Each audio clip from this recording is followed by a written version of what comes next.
नमस्कार दोस्तों, आप देख रहे हैं एक भारत डेली और आपके साथ मैं हूं राम बाबू गौतम। आपको कुछ दिनों पहले एटा की एक खबर आई थी जहां पर दलितों ने ठाकुरों की कलश यात्रा को रोक दिया था और उस घटना ने पूरे देश पर एक बहुत बड़ा असर छोड़ा था। और इस घटना के बाद ऐसा लग रहा था कि दलितों के अंदर कहीं न कहीं अब जो है स्वाभिमान बहुत तेजी से जो है बढ़ने लगा है। और शायद दलितों के इसी बढ़ते हुए स्वाभिमान से कुछ सामंती लोग चिढ़े हुए भी हैं। और एटा में जहां पर दलितों ने अपने मान सम्मान और स्वाभिमान के लिए ठाकुरों की कलश यात्रा रोकी थी, आज शायद एटा के ठाकुर उसी बात से चिढ़े हुए हैं। और एटा में ही एक और घटना हुई है जहां पर एक दलित बेटी की बारात में ठाकुरों ने बहुत बर्बरता की है, गुंडई की है, तांडव मचाया है, बवाल किया है, बहुत सारी जो है बर्बरता की सारे हदें पार कर दी हैं।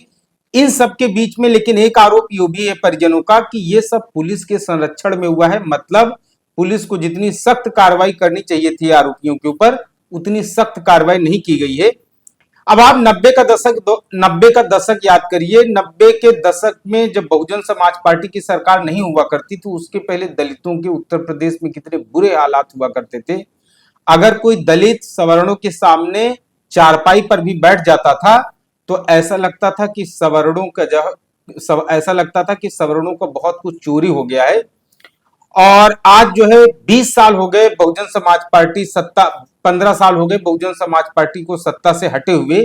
और शायद इसी वजह से सवर्णों का हौसला कुछ ज्यादा बढ़ गया है और दलितों के ऊपर आए दिन उत्पीड़न और दमन की खबरें आती रहती हैं। उसी एटा में जहां पर दलितों ने अपने मान सम्मान स्वाभिमान के लिए ठाकुरों की कलश यात्रा रोकी थी, आज उसी एटा में ठाकुरों ने एक दलित बेटी की बारात में जो कुछ किया है वो बहुत शर्मसार करने वाला है। बहुत धूमधाम से बारात आई थी लेकिन ठाकुरों ने वहां पर जिस तरीके से बर्बरता और तांडव किया है उससे बाराती भाग गए और सिर्फ 6-7 बाराती ही बचे। अब पूरी खबर मैं आपको बताता हूं विस्तार से इस घटना के बारे में। दरअसल ये जो पूरा मामला है ये एटा में एक अवागढ़ थाना क्षेत्र पड़ता है और यहाँ पर एक गांव है ढकपुरा। और इस ढकपुरा गांव में 25 से 30 दलित परिवार रहते हैं और बाकी 75 से 80 ठाकुर परिवार रहते हैं। मतलब गांव में 100 परिवार के आसपास हैं। 100 गांव में 100 जो डेहरी होती हैं, 100 घर हैं करीब। और इसमें 25 से 30 दलित परिवार और बाकी के 75 से 80 जो है वो ठाकुर परिवार हैं।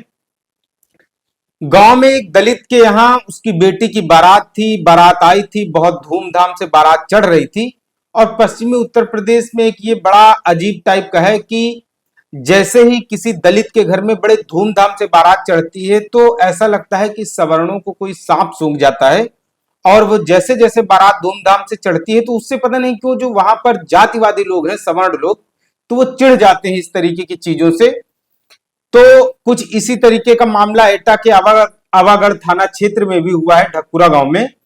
यहां पर बारात चढ़ रही थी और उसी बीच में जो है कुछ ठाकुरों ने अपने मोहल्ले से, अपने इलाके से बारात जो है नहीं निकलने को लेकर के वहां पर जो है विरोध नाराजगी दर्ज कराई। दूल्हे का कहना है कि ठाकुरों ने बारात रोकने की कोशिश की जिसके कारण जो है पूरा विवाद बढ़ा है। ठाकुरों ने दलित बेटी की बारात को गांव के रास्ते से जाने से रोक दिया।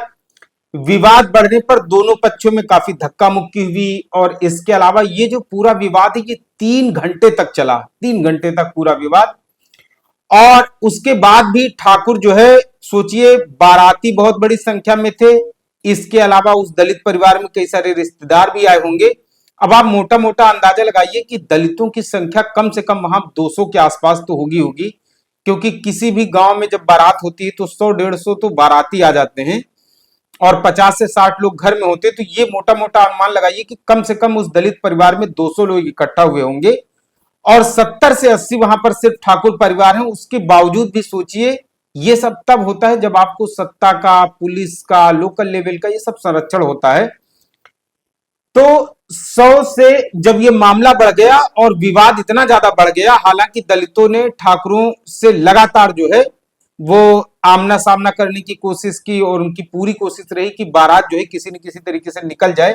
लेकिन जब वहां पर ठाकुर अड़ गए दलितों की बारात नहीं निकालने को लेकर के, तो 3 घंटे तक पूरा विवाद चला, संघर्ष चलता रहा।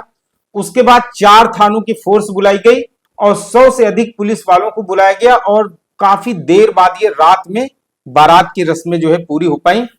लेकिन इतना सब कुछ होते होते, इतना बवाल होते होते, बारात में इतना तांडव होते होते, बहुत सारे ऐसे लोग हैं जो कोर्ट कचहरी पुलिस और थाना पुलिस में सब नहीं पढ़ना चाहते हैं। तो जितने भी बाराती आए थे काफी लोग वापस चले गए। महज 7 से 8 बाराती बचे थे, तब ये शादी हो पाई।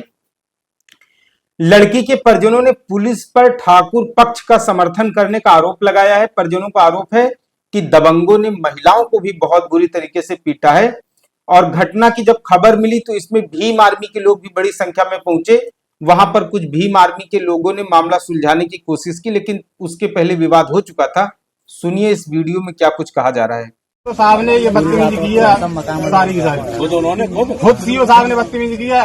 इस लड़की को तो सीओ साहब ने, गौतम सिंह दरोगा जी, उन्होंने एक्सेप्ट किया है कि हमने नहीं पकड़ा, एससीओ साहब ने पकड़ा इस लड़की को। गौतम सिंह दरोगा जी की ये बयान है। सीओ साहब ने बेटा मारपीट की थी तुम्हारे साथ? हाँ, सीओ साहब ने मारपीट की, इसके लात मारी है पेट में। हमारे थे जब मुझे खसेड़ के लेके जा रहे थे, 20-25 लोग थे मेरे साथ। तो फिलहाल पीड़ित परिवार का कहना है कि वहां पर जितने भी दबंग आरोपी और ये जो बाहुबली टाइप के लोग थे, पुलिस की तरफ से इनको संरक्षण मिला हुआ था और पुलिस ने भी दलित परिवार की मदद नहीं की और दलित परिवार को जो सुरक्षा मिलनी चाहिए थी वो भी नहीं दिया।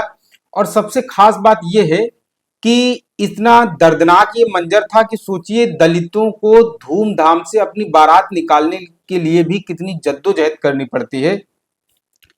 सोचिए, अगर दलित जो है बहुत कुछ नहीं मांगते हैं, लेकिन सम्मान के साथ, स्वाभिमान के साथ वो अपने घरों में परिवार के साथ, नाते रिश्तेदारों के साथ अपने कार्यक्रम पूरे कर सके, सोचिए इसको लेकर के भी कितनी उनको जद्दोजहद करनी पड़ती है।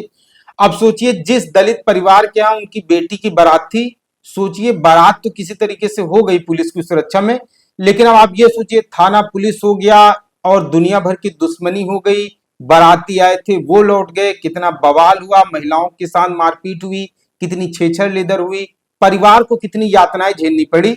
मतलब दलित जो मजदूरी करके किसी तरीके से पैसा इकट्ठा करते हैं, फिर परिवार में शादी बारात करते हैं और कई सालों के बाद घर में जब एक खुशी का मौका आता है तो इन दबंगों और जो सामंती लोग हैं, जो जातिवाद का जिनके अंदर दंभ भरा है, जो अपने आप को पैदाइशी सर्वश्रेष्ठ मानते हैं, सोचिए दलितों के यहाँ छोटी छोटी खुशियां भी इनसे देखी नहीं जाती हैं।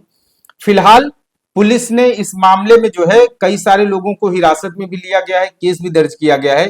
भीम आर्मी ने भी वहां पर जो है अपना दखल दिया है। लेकिन दलितों के साथ जिस तरीके से बर्बरता की इस तरीके की घटनाएं सामने आ रही हैं, ये सब जरूर बयां करती हैं कि दलितों की आज जो इतनी दुर्दशा हुई है, वो कहीं न कहीं दलित जो राजनीतिक रूप से बहुत ज्यादा कमजोर हुआ है, दलितों का राजनीतिक रूप से जो पतन हुआ है, आज कहीं न कहीं दलितों की जो प्रताड़ना की घटनाएं आती हैं उसका एक बहुत बड़ा कारण यह है। इसलिए दलितों को राजनीतिक रूप से एकजुट होना पड़ेगा, राजनीतिक रूप से उनको अपनी एक शक्ति बनाना बहुत जरूरी है। अन्यथा दलित उत्पीड़न जिस तरीके से उत्तर प्रदेश में हो रहा है, भारतीय जनता पार्टी की सरकार चाहे जितना दम्भ भरती रहे, लेकिन दलित उत्पीड़न उत्तर प्रदेश में कम होने का नाम नहीं ले रहा है। आए दिन कहीं न कहीं से ऐसी खबरें आती हैं जो रोंगटे खड़ी कर देती हैं। फिलहाल इस घटना को लेकर के, ये जो उत्तर प्रदेश के एटा जिले में जो घटना हुई है दलितों के साथ, वहां पर ठाकुरों ने जो बर्बरता की है, इस खबर को लेकर के आपकी अपनी क्या राय है, इस वीडियो में कमेंट करके जरूर बताएं। एक भारत डेली चैनल को अगर आप पहली बार देख रहे हैं तो आपसे गुजारिश है चैनल को सब्सक्राइब जरूर करें। स्टोरी अगर आपको लगती है कि इसे दूसरे लोगों तक भेजना चाहिए, आपको लगता है कि ये स्टोरी दूसरे लोगों तक जानी चाहिए जिससे पता चले कि उत्तर प्रदेश में दलित उत्पीड़न कितने चरम पर है, तो इसे दूसरे ग्रुप्स में जरूर शेयर कीजिएगा। धन्यवाद।